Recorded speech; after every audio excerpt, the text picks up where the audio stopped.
Many international founders and investors are choosing Dubai to set up holding companies. And that is for good reasons. It gives you clean, tax-friendly way to manage assets, protect wealth, and plan succession. In this video, we'll show you how to set up your holding company in Dubai step by step. You will learn which jurisdiction to choose, how the structure works, and what banks are looking for, as well as how to make it legally and financially sound. Before we start, my name is Shiraz Baid and I'm the founder at Lepidus Wealth, where we help clients and families protect their assets using a range of tools including trust, foundations, wills, and offshore structures. So if you own a business or real estate, don't wait until a legal or health crisis to start thinking about protecting what you have built. Instead, request your free and customized asset protection plan by clicking the link below. You can then implement it step by step as your journey progresses. Let's start with a holding company in the Dubai context. A holding company is a typical legal entity that doesn't conduct commercial activities itself but owns shares or assets in other companies.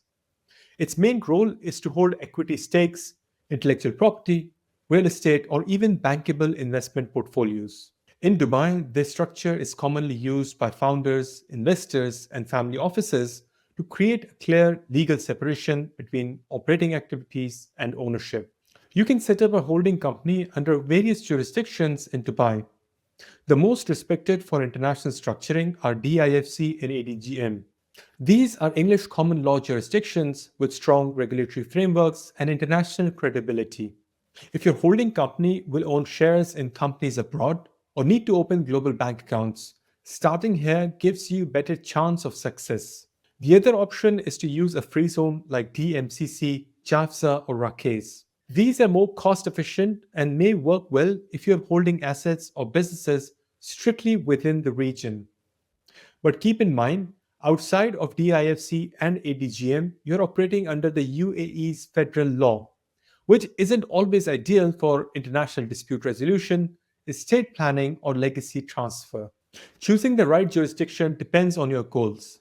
If you're looking to raise capital, engage with international partners, or establish credibility for banking and compliance purposes, then DIFC and ADGM are more appropriate.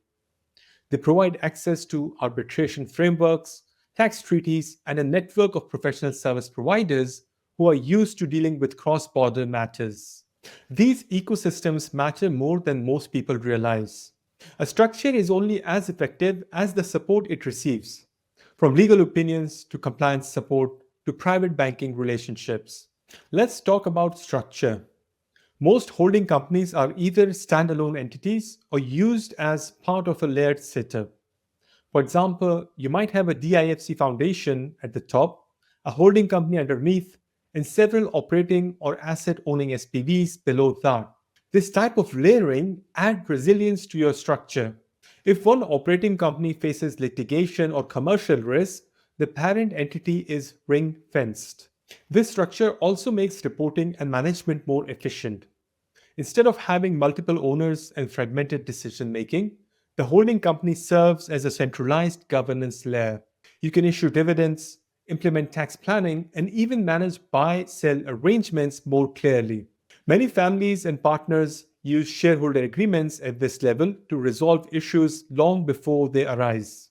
For bank account opening, the holding company must show clear justification.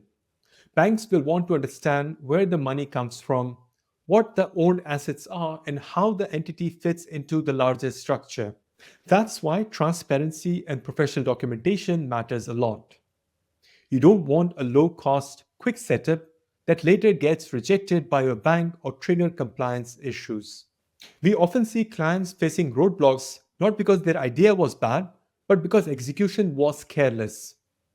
If your business plan is vague or your corporate documents are missing beneficial owner clarity, it will raise red flags.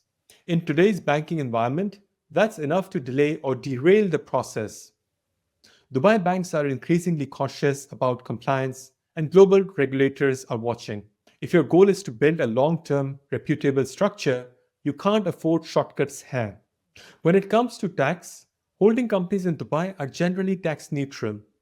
There's no capital gains tax, no withholding tax, and no personal income tax. Corporate tax at 9% applies only if your holding company generates income above the threshold from the local sources. Passive income from foreign subsidiaries or capital gains from shares is usually exempt. But always confirm this with proper tax opinion, especially if you're based in a country with CFC rules or anti avoidance laws. International tax exposure is a real concern. If you are a US person, a resident of Australia, the UK, South Africa, or Canada, then controlled foreign company or CFC rules may apply. These rules can treat your Dubai based holding company as a transparent entity for tax purposes back home. That's why legal and tax harmonization is critical. What works in Dubai must also hold up under the scrutiny of your home jurisdiction. Now, for the setup process. If you're forming the holding company in DIFC or ADGM, the process is more rigorous but highly credible. You will need to submit a clear business plan, identify the ultimate beneficial owner, and often appoint a registered agent or administrator. The timeline is typically 2 to 3 weeks, and total setup costs range from 10,000 to 20,000 US dollars, depending on the structure and whether legal drafting or nominee services are involved. The good news is that once approved, these structures are highly bankable. They carry institutional weight with global banks, especially when layered with the foundation or used in combination with regulated entities. For many international clients, this setup becomes the hub of a much broader asset protection and investment ecosystem. In contrast, free zones like DMCC or RACEs are faster and cheaper to set up, often under 10,000 US dollars.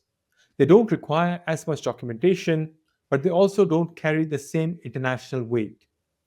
That said, for regional asset holding, real estate investments, or local trade structuring, they are often perfectly suited. It's also about the context. Let's take a practical example. A client based in the UK may use a DIFC holding company to hold shares in several European based companies, with income consolidated in Dubai. The holding company might then be owned by a DIFC foundation, which handles succession and avoids probate. The foundation appoints a corporate director and has clear beneficiary designations. This means when the founder passes away, there is no need for lengthy court processes. Assets transition smoothly. Compare that to someone based in India, where foreign structures require specific RBI approvals and must be reported annually. In that case, we might use a local LLP and link it to a DMCC holding company that owns Dubai real estate and passive foreign investments. The point is that each structure is tailor made. One key point most people miss is the use of holding companies for succession. When structured properly, a holding company can help avoid probate, simplify inheritance, and ensure that beneficiaries receive assets without delays or disputes. But this only works when the shares are held through a trust or a foundation, not in your personal name. That's why we often combine holding companies with a DIFC or ADGM foundation. Succession planning is not just about asset transfer. It's about legacy control, who gets voting rights, who can sell what and when, and should the beneficiaries receive just the income distribution or be also allowed to direct the investment strategy. These questions are best resolved through a pre agreed mechanism built into the holding structure itself. And let's not forget risk protection. If you operate in high litigation industries like real estate development, fintech, or family run businesses, insulating the ownership layer protects the overall wealth picture. Even if subsidiaries fail, your core capital remains intact. So, to summarize, setting up a holding company in Dubai is not just a tactical step, it's a strategic one. When done right, it gives you more control, cleaner asset segregation, and better tools for international planning. But the right jurisdiction, the right structure, and documentation are critical. And this is not a one size fits all process. As I mentioned earlier, if you own a business or real estate, don't wait for legal or health crisis to start thinking about protecting your wealth. Many people think asset protection is only for ultra wealthy. But the reality is that some of these solutions cost as much as setting up a free zone company in Dubai. If you want to secure what you have built and ensure your legacy, You can request your free and customized asset protection plan by clicking the link in the description below. And if you're serious about building long-term financial security, you should really check out my next video right here.